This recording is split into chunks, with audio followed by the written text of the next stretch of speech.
All right, you guys. All right. Hey, pause up, everybody. Welcome to Meowy Hour. Woo! I'm your host, Arden. As you know, this show is brought to you each and every week by the Cat Fancier Association and our very generous sponsor, In Clover, the maker of cat and dog supplements. Casey says, yum for the tongue. And joining me is my co-pilot, all breeds CFA cat judge, Kathy Black, who has Destiny, the doggy designee, on her lap. Let's say hi to Destiny. Well, there's someone at the door, so Destiny is not on the lap right now, but okay, she's back. Hey, Destiny. Hi, buddy. And of course, we have a most special guest today. And her resume probably would take the entire length of Meowy Hour, but she's very talented. She's an author. She has been a cat judge. She has been a cat breeder. But what's really cool is she is the museum manager, and she's right there in the museum. And this is the CFA Foundation's Feline Historical Museum in Alliance, Ohio. Right. Mm-hmm. And let's give pause and applause to Karen Lawrence. Welcome to our show, Karen. Hey, well, thanks for having me. You ready to have a little feline fun? We're going to have some fun. Yeah. I'm going to let Casey go wander. There you go, my boy. All right, we got a lot to cover today. She's in the museum, guys. You get a free pass today. You get to look at the museum. She's going to share some things. This museum has been in this location in Ohio. She's telling me since 2011. Right. Okay, yep. Cool. All right. So before we get into that, in just 4 days, guys, put on your putty hats. Why? Because it is the annual celebration of, what is it, Rusty? Oh, thank you. Rusty says it's International Cat Day. It's another cat holiday, and this one is global. So it was started back in 2012 by the Fund for Animal Welfare. It's all about boosting up the rep for cats and education about cats. So I wanted to share with you some of my findings and hope that you and your fine felines will celebrate on August 8th. That's when it's going to land on International Cat Day. Did you know that there was a holiday, Karen? I knew it, but I wasn't quite sure of the date. It's always August 8th. This time, I guess it's on a Sunday. It's on Sunday. That's great. Thanks for the reminder. Okay, so I know you're going to put your party hat on with your cats, right? You got it, without a doubt. I have to find it first. My little ears, you know. All right, so what's really kind of cool about International Cat Day, they found out some facts, and I know we have a very good, knowledgeable person on all things cats as our special guest, Karen Lawrence, but they did a survey of 1,000 American households, and they asked them the question, would you rather spend a quiet evening alone with your significant other or your cat? Okay. So I guess it was anonymous. Do you know, not surprisingly, that the majority, 54%, said, I'll take the cat. And only 36% said the significant other. What's your thoughts on that, Karen? Oh, I'm all for that. That works for me. What about you, Kathy? Well, it probably would depend on who I'm getting along better with the time. But yeah,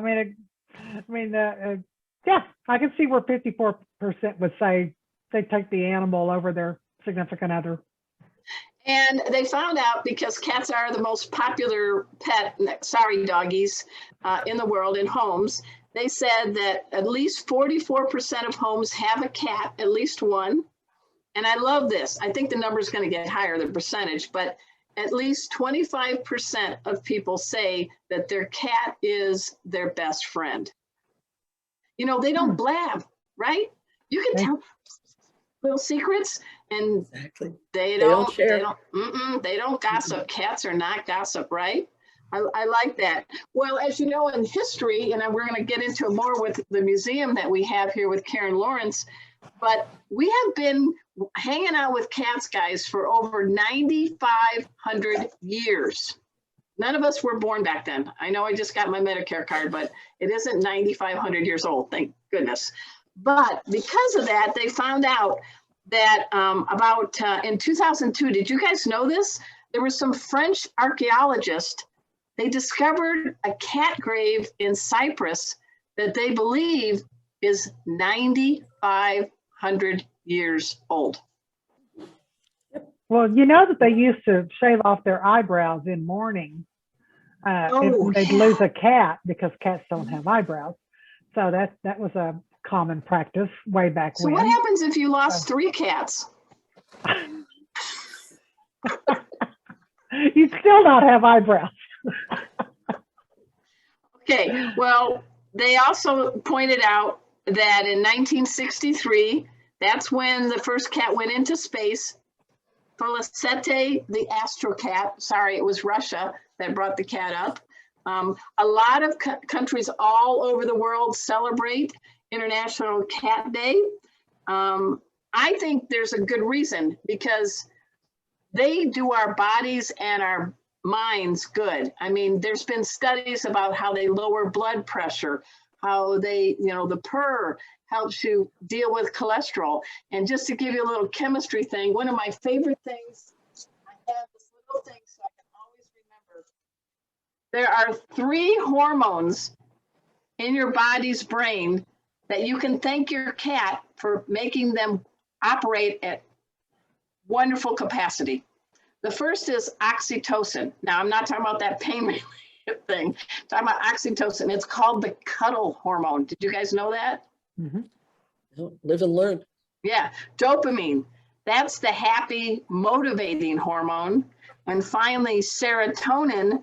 That's kind of the mood stabilizing hormone.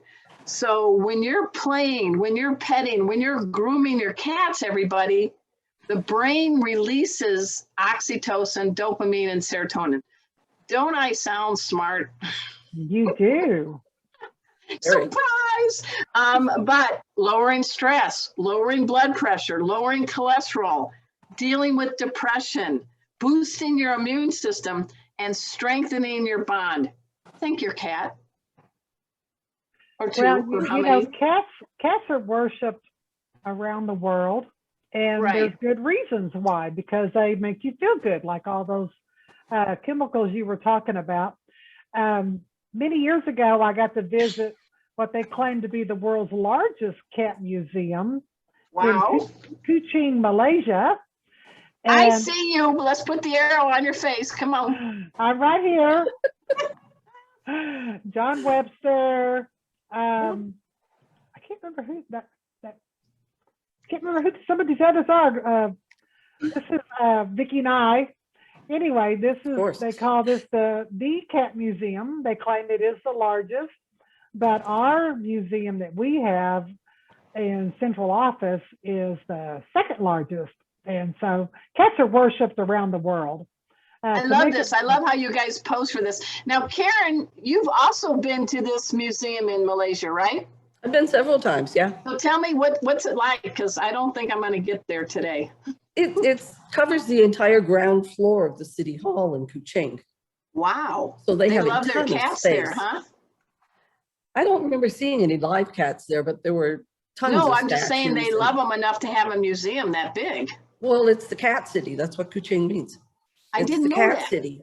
They How do even you have spell Kuching? I always want to say Kuching. Kuching. yeah. Okay, And cool. they even have a big fountain in the middle of the city They do. that has cats facing out in a circle. They're all in Yeah. different tabby patterns and different. Yeah, it's the cat city. Yeah. Well, I like it. I know there's a new show on Netflix. It's called Cat People, and they just did an episode with this couple that are in Greece, and they have this huge cat sanctuary. And I'm looking how they're feeding the cats. They're like pouring the bowls like this. And Julie and I were like noticing these cats are pretty hefty. They're You're giving them not lots of starving love. on that sanctuary. But they get people, one cat had a nose cancer and they got it, the surgery was a success and the kitty's now living in Holland. So Cool. these people are coming all over the world to the sanctuary to help. So power to the paw, you guys. Got We're it. going to learn. Go ahead. Without a doubt. Yeah, we're Anything going that to. they can do. I think so. I think so. Cats are good for our brains. Cats are good for our health. Cats are cool. And that's why I wanted to bring that out. So celebrate International Cat Day Sunday with your cat, whatever you choose to do, or whatever he or she chooses you to do, because it's a cat decision. But we also at this time want to be able to announce who won last week's trivia question. Again, just as a reminder, the question was, what's the name of the popular British sitcom that sparked the American version called Call Me Cat, that stars Mayim Bialik from The Big Bang Theory? And I heard that it's getting renewed on Fox again for this fall. So it's made it to season 1. It's going to season 2. And of course, that sitcom that influenced this Call Me Cat is called Miranda. Have you heard or ever watched that show, either one of you guys? Not me. Okay, she's a pretty big comedian. So Kathy, who are our 2 lucky winners? Well, our followers are pretty knowledgeable, or they use Dr. Google very well. So we had Brenda Wild, and she got the Boss coupon. So congratulations to Brenda. And Emily Pittman was the winner of the In Clover 4-pack cat supplements. And we really want to thank In Clover for being our sponsor. And if you go visit their website, be sure you put in our discount code, Meowy In Clover 21, and you'll get a 10% savings. So we're giving away again this week the 4-pack. Yeah, and look at that, guys. It's for your eyes, their respiratory, their urinary. We can say PP on the air. Make them have a nice, good white teeth and healthy smile. And also prevent hairballs and keep that coat looking good. What I like about In Clover is that they are run by a biochemist. They've been around for over 20 years. Look at the date. And they also make supplements for dogs and cats. So they've been around, they've been proven, and we're very honored that they could be our sponsors. So now we're going to test your skills and your Dr. Googling skills. This one should be easy. I'm giving you guys an easy one this time. This week's trivia, and the winner is going to get a 4-pack of the In Clover cat supplements that we just showed you a picture on. Just so here one comes the winner question. this week. One winner. We'll get more next time. If you guys have people you know who have companies that want to give away some stuff on Meowy Hour, we would love to hear from you. Just type it in the little chat right now. We would love to hear if you know somebody that would like to accompany. So we like giving away prizes. So this week, and our special guest, the rules are you cannot disclose what the answer is. So poker face time, Karen. All right, good. So here it is. As we know, because of International Cat Day holiday, cats have been adored by many people throughout history. So I looked up, there are 4 authors that love cats from history. But which one of these 4 is noted for saying this quote? And the quote is this: "What greater gift than the love of a cat?" The quote is, "What greater gift than the love of a cat?" Who said that? Was it A, Charles Dickens, B, T.S. Eliot, C, Ernest Hemingway, or D, Mark Twain? These are all people that dug cats. We know that. They're major cat people. So again, who said, "What greater gift than the love of a cat"? Charles Dickens, T.S. Eliot, Ernest Hemingway, or Mark Twain? So go ahead and enter your your answers now. You still have time because, as you guys know, our regulars, Kathy doesn't pick a winner until Sunday. So this will be posted on the CFA Facebook site. It's going to go on YouTube and my Arden Moore Facebook site. And any of you guys that want to share it too, share this episode and let's see who's going to win that 4-pick, right, Kathy? That's right, and it may not be till Monday this week. Okay. So you may have some extra time. So be sure and type your comments in the Facebook chat of this video. All right. Well, we're at the heart of our show, and this is a lot. I love this. We met several years ago, our special guest, at a Cat Writers Association event. I've been a member of CWA since 1999. How long have you been involved? Have you been? I'm not involved at the moment, but I was a member for probably 10 years when I did their website. Yeah. All right. Our special guest today is Karen Lawrence, and guys, she hails from Canada. She got her first cat way back in 1971 when she was in diapers. I'm just teasing. It was a Blue Point Himalayan named Jimby. Nice. Yeah. And from there, she never looked back because she was very successful as a judge for the CFA. She's done that I guess for 25 years. Did you do that? I did it for 25 years. I retired at the end of 2020. That's nice. And she got named when she left. This is cool. Judge Emeritus status. You don't just get that. That's just not handed out. So that tells you about her caliber as a cat judge. But she also has skills as a webmaster. And so she made CFA get pumped up into the, social media world. And what I also like is that you have been the museum manager, and it's properly called the CFA Foundation's Feline Historical Museum. It's in Alliance, Ohio, and she's there right now. And Kathy, do you have that little link you can post so people can see it on the chat? Oh, you're on mute. Oh, I already put it in the chat. Oh, okay, you're so smart. She was appointed to the CFA Board of Directors in 2006. And she also has a book out. I mean, she wrote a book on Abyssinians.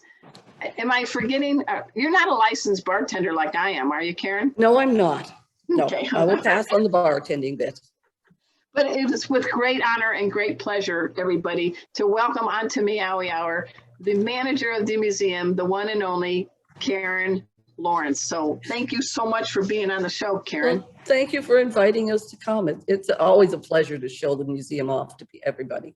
Well, I love this because COVID isn't going to keep you down. I'm talking about you live in Canada. So can you backtrack how? So you have a work visa or something? So give us back, because when COVID hit, a lot of things closed down. I'm assuming the museum did too.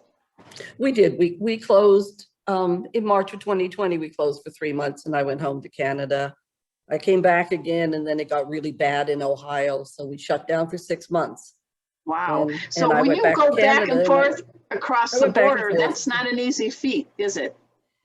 These days it's not, when the Canadian-USA border is closed, but if you have a work visa and the work visa is high enough status, you can get across the border into the US. So this is the museum, and it's in a former bank? It's in the former Midland and Buckeye Federal Savings and Loan Bank. It was built Did you in the find any money? No, but we have a vault. Oh, you do? Which way? If I swing this way, you can see the vault at the back. Oh my gosh, I can't. Back with the light on. It's really cool too. Hey, It's honey, got, leave the light on. I'm in a vault. Exactly. It's got got really tons- thick doors. tons The of doors stuff are like in it. this thick. yeah. You better make sure that door never shuts on accident, It's right? chained open. Oh, okay. But I'll tell you, if we ever have a tornado in this area of Ohio, that's the safest place to be. Wow. So we're in like the lobby of what the bank used to be. Is that where the location of the museum is? We're in the whole bank. We took out all the tellers' desks and all the tellers' counters and basically everything that was bank related. was taken out. We just opened up the space. And so if you could pan like you did, we've got 3 very well-mannered cats behind you. Aren't they wonderful? Yeah. They were made for their wire frames underneath, papier-mâché, hand-painted, and they were made for the CFA annual in Milwaukee. I think it was 1990, 91, somewhere in So that pardon time. my, because I'm not a cat judge. Go ahead and name the 3 breeds. I could guess, but I don't want to look too silly today. Big white one on top is a silver Persian. Nice. Sitting next to it is a mediocre Abyssinian. Kathy and I would probably give it insufficient. Why do you merit, call but it it's a lovely. mediocre? What's the deal? The ear set just doesn't do it. Yeah, it's got the wrong ears. Just a tad high. And what the about- well-known Siamese on the bottom that That's everybody nice. recognizes. All right. So in this museum, it's not that expensive to admission, is it? Well, it's been free up until Monday of this week. So what is it? Is it $3? It's $3 for adults now. That's really It's nice. Though. very minimal. I mean, what would you say the mission of the museum is? And I'm being an optimist that everybody's going to get to come sometime, and COVID's going to be in our rearview mirror. So we what? could hope. Yeah. So tell us, what do you expect when you walk into a cat museum? Well, I would think that what you should expect is to see a lot of cats in various art forms, which is exactly what we have. Basically, the right-hand side of our museum is cat figurines. Okay. We have Royal Daltons, Lalique, all kinds of cat figurines. And the left-hand side is pretty well historical information. A lot of cat medals, ribbons from early 1900 shows. Well, I understand you might, is this right? You have a pewter nut ball that bowl. was from bowl, nut. Did I say nut ball? Nut You bowl. did. All my years as a sports writer, sorry. My bad. It's an engraved 1883 nut bowl It is. from the And I actually Boston have- Cat Show. Oh, you have it? I have it. Oh, my God. Let's see. It's pretty cool. Hold it like, yeah, that's how they do it, right? Oh my gosh, that holds a lot Got a of little nuts. squirrel on top. You can see the squirrel. Oh my gosh, Wait, we turn him this way. 1883. So you Yeah. can see What year is that from? 1883. 1883. It's engraved. I sent you a picture, Kathy. It's Oh my engraved. gosh. What do you It think? Is that says- one of the old? Go ahead. See what it says. First prize, Boston Cat Show, November 1883. Awarded to A.M. Robinson Jr. for the best specimen of an Angora cat, Wow. which Now- I think is pretty cool. I think it's great. Now there's another one I see that you have a cozy collar from 1895. What is a cozy collar? Cat collar. Oh, It that was looks the prize. lethal. Mhm. I'd be like, yes, I will listen. It's a silver cat collar. It's a That's prize. a big cat. Well, not really. Come on, Okay. really. Cozy was the name of the cat. Won by a Sorry. Maine Coon, 1895, Maine. Show held in Madison Square Garden. Let's see a close up again. How does it attach? Oh, it has a lock and Oh. and a key. Really? Yep. So who is this COSEY, this Maine Coon? Do you know? Well, they keep thinking, they say the show catalog from 1895 says that it's an Angora. But oh, the Maine Coon people have claimed it because it looks more like a Maine Coon than it does like an Angora. what's your take? It Well, back then, could be they either called- or. They called all long-haired cats Angoras. There Angoras, was they not did. Persians back then, so And so this is an all Angora long-haired cats from, were called Angoras. right, and this Angora, particular Angora was from the state of Maine. Right. Okay. So it's that a makes Maine sense. Angora, and which I guess translates to Maine Coon. somehow. Now, is there any other artifact you want to thrill us with? Because I think this is kind of cool. We're going back like 200 years, guys. Come on. Okay, everybody registers their cats. They all know Right. what their registration certificate looks like. Yeah. I don't know if you can see this. Yeah. You can get that. That's a Wait. 1910 CFA registration certificate. Bring it up a little Wow. bit Lift higher. it up a little bit. Lift Higher? it, there you go. And move it over a little bit. There you go. Okay. So B. Lewis has a what kind of haired white male? It's a Persian, long hair. And the kitten regular, it says. Registration. Registration. Yeah. Oh, wow. December 10th. So how is that different? And it costs you 25 cents to do that. Which I don't know what 25 cents would be in 2021, but I probably Well, $10. here's what they look like now. This is what Now they look raise like it now. up. Yeah. Oh, right. Okay. So that's one for which cat of yours, Kathy? This is Maggie. Okay. All right. All right. Did it cost 25 cents? No. Well, there was 25 cents included in the price, but Oh, well, you've come a long way, kitty. What else? Do you have any other little trinkets you want to show? I brought I have a piece of Majolica. What is that? Oh, that's cool. This is a picture. It's like a Okay. milk picture. Really cute cat. I think he's adorable. Milk comes out of his mouth. It Wow. hand painted, made in Yeah. France, and it's dated 1880. Wow. So Wow, I think don't it's drop in it. fabulous condition to say it's 140 years old. Yeah, just don't drop it, please. it's a singing cat. Definitely a Heaven singing. forbid. Yeah. Oh my gosh.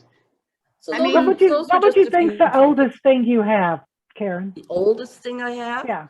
is probably some etchings that were done, I think they were the 1830s.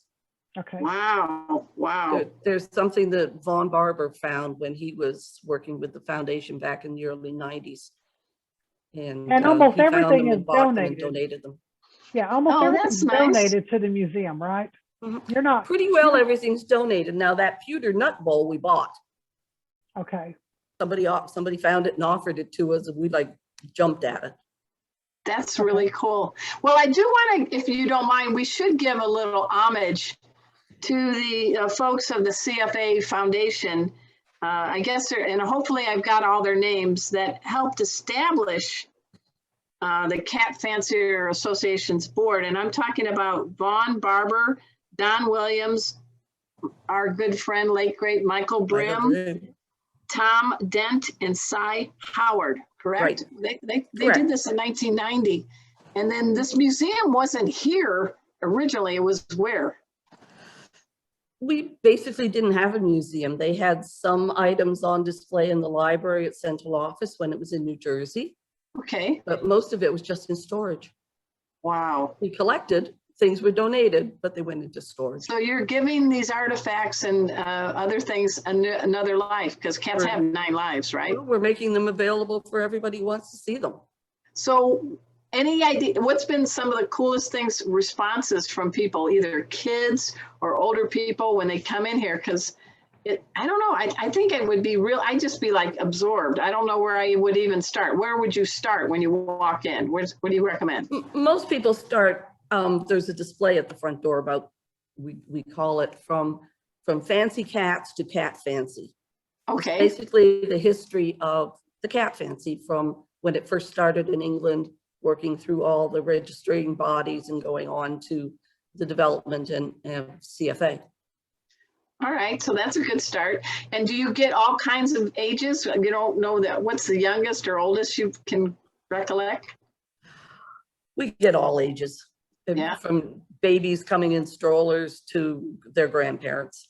Yeah, so We've even had service dogs in here, service dogs, good. service dogs. They better show respect for the fine feline, right? This is true. Well, how much time should a person give themselves to really properly go through the museum? I would think it would probably take you an hour and a half if you wanted to stop and read everything and look at everything that's in the And is there museum any itself. souvenirs they could buy? Not at the moment. We used to have a small gift shop, but these days I have shut that little area down. Okay, well, do they go to a cat cafe afterwards or something? What's next door to this museum? Actually, in behind us, there is a cat cafe. There is? There is. I'm Oh, not cool. kidding you. The people that own the building behind us are, I guess, jumping onto our tails. But Yeah, but they They might. have They're a hiding little- our tailcoats. Yeah, Yeah, they're right on your tail Yeah. hooks. But you know what? You're helping them maybe help cats get homes. Well, that's exactly what they're doing. Yeah. Mhm. All right. Do they serve anything like any beverages there at this cat cafe? Do you know I haven't been? Ooh, what exciting! Somebody's It's a new open, okay. and since I've been back here for a month, I haven't had time to go visit it. It's on my list of things to do. Well, no, I totally get that. So, besides the big vault and the display about the cat fancy through the years, you showed us some of the artifacts. Is there anything that you want to point out that's more about writings or collections? Is there any really old book there, or? Oh, we have magazines. We have a research library. Oh, really? The library itself, we have about 8,500 books. Oh my gosh! Do you have any? Do you have any by Arden Moore? Probably. I would expect that we would. I would hope. I hope. If not, can I add to the collection? So if Certainly. somebody has something that really is cool and you validate, how do they go about making a donation to the museum? They just need to contact us first, and I'll go through the procedure with them. But it's basically, we have people drop things off, or they will call and ask me to go and get it, because I went and collected an estate. An estate? Last week. Yeah, somebody's grandmother had died, and they had their little curio cabinet with cat figurines, so I went and picked it up. Oh, nice. So they're pretty in good condition? It was, and they gave us a cabinet as well, so it's on the wall in the library now. Oh, wow. What's been the most unusual thing or biggest thing you've had to go collect? Oh, somebody sent us a stuffed cat. Oh. You know, I thought, well, that truly makes us a museum. It is not on display. Okay. It's in storage. All right, so a taxidermist took care of this. Taxidermist, exactly. It was a calico household pet. Wow, must have been a beloved cat. That would scare me to see that. It was a bit of a shock when I opened the box, let me tell you. I hope the cat didn't meow. Oh. We've had gifts from other countries given too. Oh, yeah. So what are some of the gifts? China has. You can see up on the mezzanine level. Mm-hmm. And move this a little bit more. You can see the painting on the mezzanine level. That was given to CFA in 2006 by the Hong Kong Cat Lovers Society. Very nice. Very nice. They celebrated their centennial in 2006, and that basically is 100 cats. Really? romping through jasmine and flowers. Yeah. And it's really beautiful in person. Some of the other countries, where some other places, because obviously Cat Fancier Association, you guys have shows all over the world. I can't wait for the moon one to open up. If all these billionaires, are going up in the air, one day we're going to have a cat museum on the moon. Would you like to be the museum manager there? No, I'll pass. What are some of the places some countries that have recognized and asked if they could include something in the museum? China has sent us some cat scissor cuttings, which are really pretty cool. Oh, okay. Is that like origami? Is that like that, or what is it different? No, they're cut out with scissors. I wish I could show you, and I can't now. That's all right. That's all right. People have to go there. They're really pretty. Oh, nice. But we have medals from overseas. I mean, we have a lot from the United Kingdom. We have some from Germany. We have some from what medals are these from? Cat shows, or what Silver are they? medals awarded and engraved at cat shows. Yeah. Okay. All right. Going back to, I think the earliest one is 1896. Nice. Do you have anything like in the collection of educational, any kind of cat cartoons or comic books about cats? We had somebody in Florida send us his entire collection of comic books about cats. Really? Right. I would love to see that. We have boxes of comic books about cats. He donated us 1,500 children's books. Really? Wow. The boxes just kept arriving. I was beginning to think they were never going to end. It filled up the whole middle of the museum until we got through all those 1,500 books and cataloging them. That's a lot of work, Karen.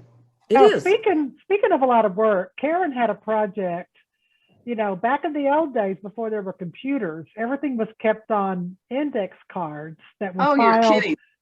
filed in long drawers. And I'm talking about the old original stud records. And Karen had a project to put all of that in electronic form. And I did. Let me see how strong those typing fingers are, Karen. Oh, Show I 'em. didn't type. I scanned. she scanned them Oh, all. you scanned. But, scanned.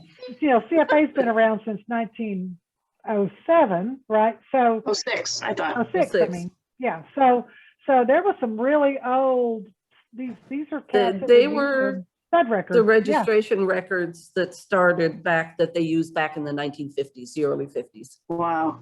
Well, I mean, you live in Canada and you're here and you have your visa and you know how to get across the border. I'm impressed by that.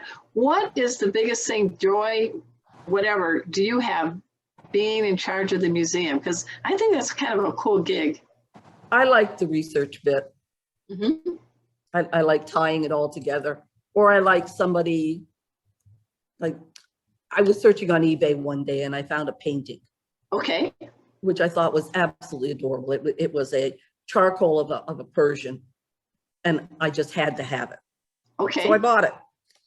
And as I'm scanning the old magazines, and I mean, our magazines in the research library go back to 1909, Wow. I came across a picture of the painting that I had bought, Oh, because that let me date it, and it identified the cat. Cool. nice. You're like a So little detective.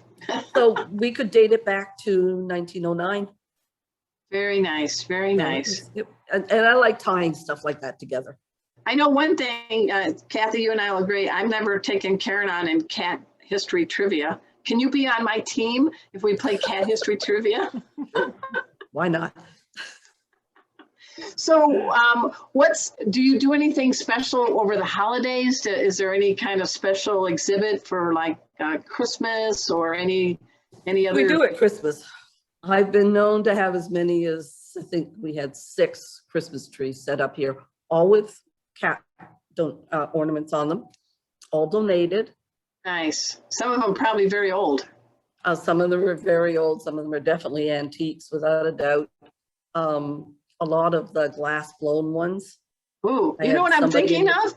Your museum is like the safest place to have a Christmas tree, because some of us that have cats in our homes, I can't have a Christmas tree because of Casey and Rusty going, meow, meow, meow, meow. So I think if you have cat ornaments, they need to be at the Feline Historical Museum in Alliance, Ohio. They'll be They're safe. special. Yep. Now, We'll take donations. do you have to keep it at a certain temperature, or how do you preserve some of these really old It's documents? well air conditioned in here. Okay, all right. You know, it's and I don't know why, but we've got, I think there's 17-foot ceilings, Oh, okay. so it keeps it pretty Well, I cool like in it because here. it looks very airy and it doesn't look like you're kind of being compressed. So you Oh. can stroll around, right? Yeah, we walked in here when it was still a bank and looked around and thought it's going to take a lot of work, but it's going to be worth every penny. And it Yeah, is. it's a huge space. Oh, and it is. I just can't like you wait to said, go. the ceilings, and you have pictures Yeah. going all the way up on the walls to the Oh, we ceiling. do. So, Artwork. Yeah. Go ahead. Let's see. Yeah. Go Lots ahead. and Yeah. lots of artwork.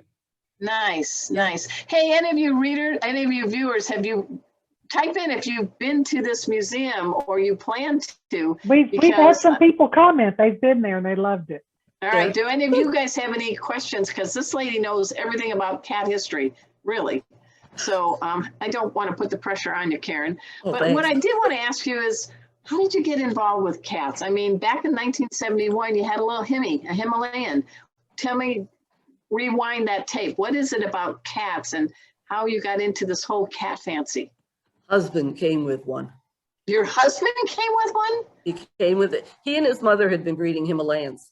Okay. They bred Siamese first, then Himalayans. I mean, they registered their cattery in like 1964. Wow. So you had me at Hemi. You had me at Hemi. Yep, pretty So- well. What I was that hooked. cat like? First What was that? Rosette, and I was hooked. Yeah. Tell us about your first cat, your first Himalayan. My first Himalayan was a Blue Point male. We showed him in CCA, the Canadian Cat Association, Okay. for a few years. He was a grand champion there. We showed him in CFA. But you have to remember, this was the early 1970s when Himalayan was a breed by itself. Oh, It wasn't okay. considered a Persian. It was a breed. Right. What do you think of that, And- Kathy? Well, that's the way it was. I mean, we used to Yes, yeah. have, you know, like there was long-haired Manx, they were called Kimmerichs, and you had, you know, there were several things like that. The Himalayans were merged in with the Persians later, but yeah, they were their own standalone breed for many years. Until 1984, I think it was. Right. when we What combined is with it the- about the Himalayan? I know it came with your marriage, but what is it about the Himalayan that you really love? I just thought they were superb cats, but at that point, that was the first cat I'd ever owned. Really? Oh yeah, my parents didn't believe in pets. We Ha, ha, ha, didn't. now We look had, at her we had a now. budgie, but that was it. You know. Yeah. But it was the first cat I'd ever owned, and when I realized there were cat shows, it was like, oh, this is really cool. I could do this. Yeah. And then we got an American Shorthair. We bought a silver tabby American Shorthair from Ed Field, Okay. and then we bought an Abyssinian. And you like Abyssinians, don't you? I kind of do, yeah. I bred them. Well, I got my first Abyssinian in '79. So I bred them for 30 years anyway. Wow. What is it about that breed? Because they're so shy. Oh, yeah, right. You've never been around one. Oh, I'm Arden got to teasing. meet one. Yeah, she Yeah, got to No, meet they're Abby. not. Yeah. They're like in your face. But they have better ears than the one behind you. They have much better ears. Same coloring, but much better ears. Oh, Look how regal that cat looks, though. he does. He looks very regal, but those ears are just wrong. Hey, everybody listening, if you have a really nice statue of an authentic looking Abyssinian that you're looking to donate to a museum, Karen's good saying, Abyssinian. call me, right, Karen? Exactly. Yes. So how do they get hold of you? It's that you put the website, right? And then there's a phone number, and is it open Monday through Friday? What kind We're of open hours? Monday through Friday. Summer hours at the moment are 11 to 3. Okay. Only because of the COVID virus, and I want to cut down on the number of people Mhm. that are in here at any one time. But you know, we had 150 people come through in July, so I was thrilled. Yeah, Wow. I bet. Do Yeah, you I know the bet. furthest that someone has traveled to come to the museum? Let me see. Brazil, probably. Thailand, Really? Malaysia, Hong Kong. Yeah.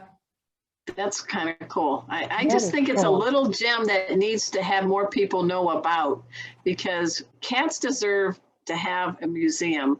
Have you ever been to a dog museum? I actually have. Oh yeah, I went where? to the dog museum, the dog museum when it used to be in St. Louis. Okay. I dragged my daughter there because she lives in St. Louis and she'd never been. But So it's how not does there that- anymore. They've moved it to New York City. Oh, okay. All right. Well, I like that the cat museum's in the heartland. You're in Ohio. It's easy for anybody in Canada or the continental US to get there, right? It's not hard. we're mid-Ohio's best kept secret. All right. The other thing about the Abyssinian breed, I know we're going to do that as our special focus on the breed, and you're going to help because you have that book. But what's something people may not know about you, Karen, that relates to the world of cats that might catch their fancy? Pardon the phrase. Oh, I know you had the Himalayans. You liked the Abyssinians for 30 years. Is there another little I had a gem? whole bunch of other breeds over the years. Really? Oh yeah, I bred Maine Coons, Turkish Angoras, Aussie cats, Orientals, Wow. Singapura. I love the Singapore. missing They're like something. pocket pals. Yeah. Well, that helps you when you were a judge because you've had different breeds. As a judge, what was something that you were always looking for, no matter what the breed was? What was a good criteria that you employed when you had the cats in the ring? Oh, condition and balance. Okay. Didn't matter which breed it was, condition was always at the top of my list. Balance And what do you came mean by second. balance? What does balance mean? It means that the head has to be the right size to fit the size of the body. Okay. You don't So want does to have does my head fit the right size you're of my body? perfect. Okay, Just good. perfect. But you don't want to have a hefty body with a little itsy bitsy head. It just doesn't work. All right. Unless you're a cool. bingle. Yeah. Well, that's true. Yeah. Yeah. So I bet you really, I mean, you've been to, how many countries do you think you've been as a cat judge or with the museum? I mean, you could make, what's that guy's, who's the cruise guys? Scott or Steve? Who's the guy that does all the cruise ship things and he's got his whole line of books? He's a travel guy, but you would be like the travel guide for cats, wouldn't you Oh, think? yeah, right. Yeah. I'm probably looking, I think I counted the other day, it was something like 19 countries. Wow. Is there one Around the place you world. want to go to next? Oh, I would happily go to Thailand and live there for the rest of my life. Really? Why is Oh, that? yeah. I would retire in Thailand in a heartbeat. What is it about Thailand? Just the culture, the beaches, anything warm. And all the time. pad thai and the glass noodles? Yep. Yeah, that's So, my favorite. yeah. All right. Mhm. Hey, guys, at this time, Kathy's going to talk about the Abyssinian breeds, but hold that book up, Karen. This book? Yeah. You mean this one? Yeah, it looks big. Yeah, It is she big, wrote that 8.5 book. by 11. Yeah, I'm gonna turn off my screen for a minute because I gotta get my frozen delight. But Kathy and Karen are gonna take it away, and also Karen, thank you so much for being here. I learned a lot. Good, you're welcome. Okay, so we're going to talk briefly about the Abyssinian, and then I'm going to let Karen expound on the breed. So the name, people thought it came from ancient Abyssinia, which is Ethiopia, but now they're saying that's not what they're named from. The cats that were first exhibited came from supposedly Ethiopia or Abyssinia. So who knows how the origin of the name. Karen may have something she may want to add to this, but they're saying that they think they came from the east coast of the Indian Ocean, parts of Southeast Asia. But regardless of where they came from, they're a beautiful breed of cat. They're very colorful, very energetic. As Karen said, in your face type of cat. They want attention. They are very intelligent, very active. They come in 4 colors that we recognize in CFA, which is ruddy, red, blue, and fawn. The ruddy has the burnt sienna undercoat with the darker ticking. These cats all have a ticked coat with the darkest band being on the outer ends of the hair. They will have the M, the tabby M on their forehead, but we don't want any other tabby barring on the legs, around the neck, or rings on the tail. So this is the ruddy. It's probably the most dramatic of the coloration. I always say that you can turn the lights off and navigate by the glow of a ruddy Abyssinian. They do look like they're just like, neon when they're glowing with a really pretty color. The dilute of the ruddy is the blue. So on the blue, you're going to have more of an warm oatmeal undercoloration with that slate blue ticking. Then we have the red. This is not the sex-linked red. This is a cinnamon red gene. And the red is also got the same undercoat color, but more of a chocolatey brown on the ticking. You can really see the M on the forehead and the goggles around the eyes. And then the dilute of that is called the fawn. And the fawn is more of I call it pink, but it's not really pink, shading. And of course, these cats, you want the colors to be warm. So even on the dilute coloration, you're looking for a nice warmth to that coat. They have almond shaped eyes. These are much better ear sets than the ears of the ones sticking up behind Karen there. Their coats are very snappy. When you run your finger backwards through the coat, it snaps right back in place. They're very easy to care for. Like I said, very active. So you don't want an Abyssinian if you're looking for a cat just to sit around and be a couch potato. Karen, what do you want to add to that? You know, to me, it's just the epitome of the cat, that breed. It's just something that it pulls me in anyway. They're friendly.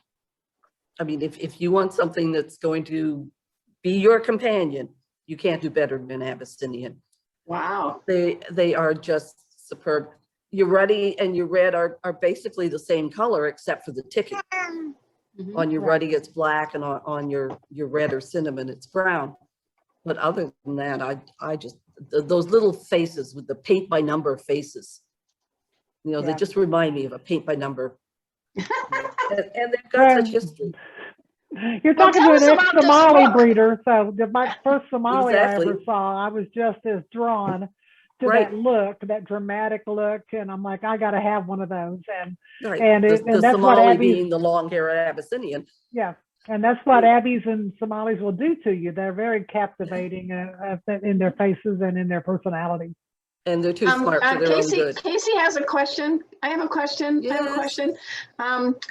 I like the Abyssinians very much. And can you tell everybody about the book you wrote and what inspired you? How is this book? What's in the book besides we know it's about Abyssinians? The book is the first 100 years of Abyssinian history.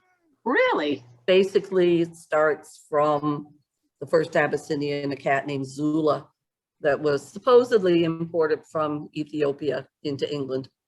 How long ago? 100 years ago? 1871. Wow. Wow. She was shown at one of the first Crystal Palace shows. So what I've done is, for years, I have had an online presentation that has had the history of the Abyssinian just in pictures. And I finally decided it needed text, needed to be published, because all of this information needed to be in one place. You don't want it lost, yeah. No. And right now it's scattered all over the place. So I scoured magazines, our old magazines. I scoured for pictures and quotes and history and letters to the editor and notes of litters born and all sorts of things like that, that just tied together into the first 100 years. So open up that book. Give us a gem. What did you want to share? Give me something that give us. Look at it, guys. Wait a minute. How many pages? 356 pages, 8.5 by 11. That's more than what I usually write in a book. That's a lot of writing in pages. It's a lot of writing, without a doubt. Yes. Yeah. Okay. Pictures. Oh my gosh, look at that. That is stunning. Chodolai RST. What does that mean? Chodolai was Edna Field's cattery name. He's probably recognized as the best Abyssinian ever bred anywhere. Wow. At that time. Wow. And you said so it's he would currently be the not goat, greatest of all time. Yeah. Abyssinian, the goat. Mm-hmm. You said it's currently not available, Karen. Is it going to be available soon? The first printing is sold out. I've been mailing them seriously around the world. So the first printing is sold out. So, I mean, it's a self-published book. That's all right. That's amazing. So from one author to another, I'm very impressed. Give me a fact or something that you found that you can share from the book. Oh, it goes back to Edna Field again. She had been using Rusty for a stud male for several years, and he was in demand and, you know, throwing grand champions all over the place. And she decided one day that he had to be a pet. He was saying he needed to be neutered and just be a house pet. Did she talk to Rusty about this ahead of time? I don't know if she did or not, but she had him in a carrier at the door ready to go to the vets, and sort of looked at him and thought, I can't do this. Aw. So she ended up giving him to one of her best friends, also an Abyssinian breeder in New Jersey, which I thought was really good, because she shared the lines generously, which is what we need to do. That's right. That's right. You want to have good lines, definitely. I have two red tabbies, as you can see, Rusty and Casey. Something I've always wanted, because cats always came to me, but the Abby has always been one that has appealed to me. So who knows? I just got my Medicare card, but who knows? Maybe one day I'll get a Abby. One of these days. You never know. Hey guys, we just have a little bit of time left. First of all, I want to thank you both for doing that presentation on the Abyssinian breed. We are going to now quickly talk about how all cats, including cats like mine, can step it up and be part of the CFA. So take it away, Kathy. Sure. She's talking about our Companion Cat World program called CCW. And you can register your cat at home that may be a very treasured member of the family, but doesn't have a pedigree, right? Don't know its family history, but we accept it anyway with our CCW program. So check it out at cfa.org/CCW. It's a one-time registration fee of $13. 10% of your registration fee goes to a local shelter in your area. Your cat's picture goes up on our website in our gallery of cats, and you get a membership card, or you can order luggage tags. So check it all out, cfa.org/CCW. And Rusty goes, I have my card too, so I'm a proud member. I hail from, Arden adopted me from Samantha Martin of the Amazing Acro Cats. Found this cat in a dumpster in Georgia full of fleas. Trained him in clicker and targeting. I adopted him when he was about 6 months old. He's 2 years old now. And I'm very happy to report that Samantha Martin has been on our show with her Amazing Acro Cats. And they just did a show in Baltimore. So they've been sidelined just like you have, Karen, with the COVID situation. But both are, go to the museum, guys. Check out the Feline Historical Museum in Alliance, Ohio. It's brought to you by the Cat Fancier Association Foundation. And please help support people like Samantha Martin, who's a big supporter of our CFA. And check out if there's an amazing Acro Cat show coming near you. Remind us again the hours, Karen. Monday to Friday, 11 to 3. 11 to 3. All right. Okay. All right, well, I'll be calling you, and if I'm on my way, and let you know. Warning, I'll give you a warning. Okay, heads up. Hey, we have a little bit of time. I just do want to put on my other hat, which is being America's Pet Health and Safety Coach. I'm real passionate about teaching people how to do pet first aid. It's all a veterinary approved program, guys. You can do it at home because it's live interactive via Zoom. And there's my boys, Casey and Rusty, saying, please come. So our next class that we have openings for is Thursday, August 26th. It's from 5 to 8 p.m. Central Time. So if you go to Pet First Aid for You, you'll get details. You will get certified for 2 years. You get a course book. You get my bad jokes. But I teach all different types of pet first aid and teach people to become instructors. But I think the world needs a cat first aid class. What do you think, Karen? Oh, I agree wholeheartedly. Yeah, it's so something every pet owner should know about. Well, and cats are a lot different to wrangle, guys, than a dog. I mean, if you had a 50-pound dog or a cat who's injured, no brainer, take the dog. But we use towels. I'm a fear-free pet professional. We tell people how to wrangle safely a cat so you don't get shredded, and how the cat can be safely transported to the veterinary clinic. So guys, this is kind of an unusual kitty cocktail today because I can't drink it. It's a popsicle. It's friggin' hot here in Dallas.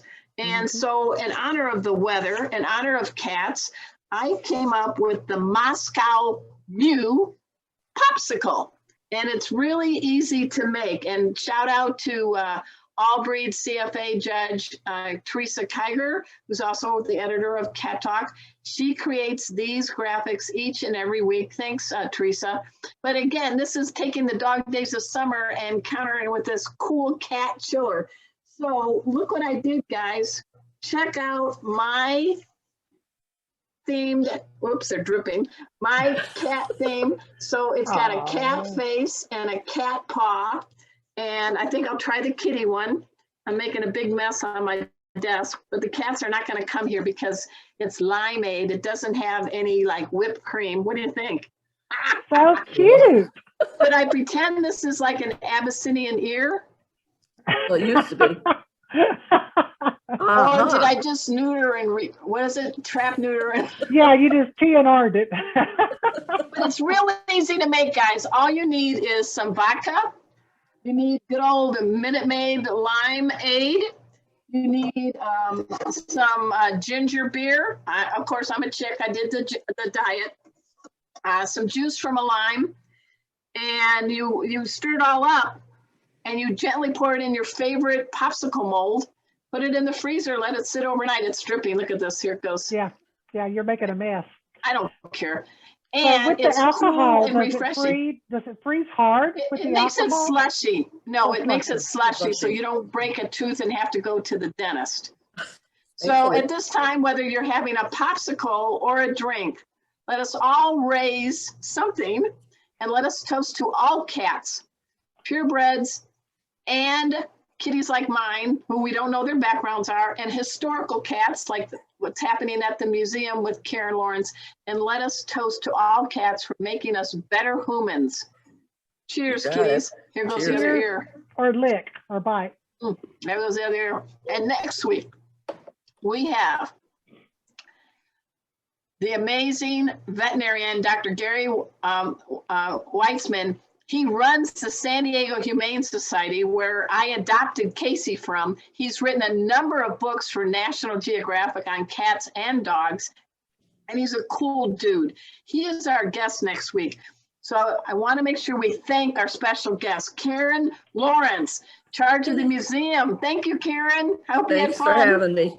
I'm Fun. having a puddle right here. You do I that. also want to thank Kathy Black, my co-pilot, my boys, Casey and Rusty somewhere, Destiny, our doggy designee, of course, the Cat Fancier Association, and our great sponsor, In Clover, the makers of cat and dog supplements. So until next time, same cat channel, same cat time. Whoop, let's see this. We'll see you on Meowy Hour. Thanks, everybody. Thank you, Karen.